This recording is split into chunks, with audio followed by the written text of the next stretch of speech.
Hey everyone, welcome back to the channel. Today, we're tackling a super practical topic: how to withdraw XDC from Revolut to Coinbase in 2025. If you're into crypto, you know how important it is to move your assets smoothly, especially with all the updates coming in the next year. This step-by-step guide will help you do it quickly and securely, so let's dive right in. First things first, make sure you have both a Revolut account and a Coinbase account set up and verified. In 2025, Revolut has made some enhancements for faster crypto withdrawals, so double-check that XDC is supported in your region.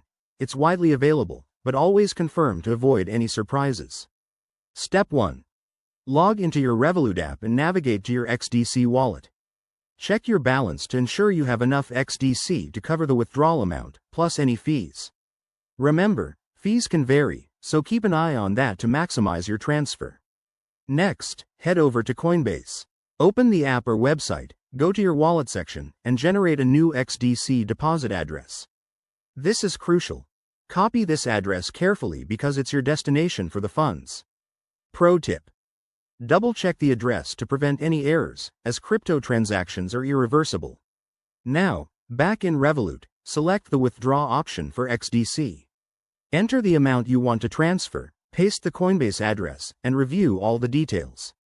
Hit confirm, and you'll likely need to verify this with a two-factor authentication code for added security. Once the transaction is initiated, it might take a few minutes to a couple of hours to process, depending on network congestion in 2025.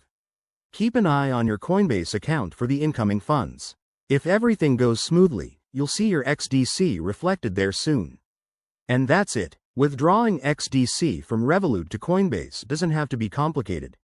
If you run into any issues, reach out to customer support from either platform.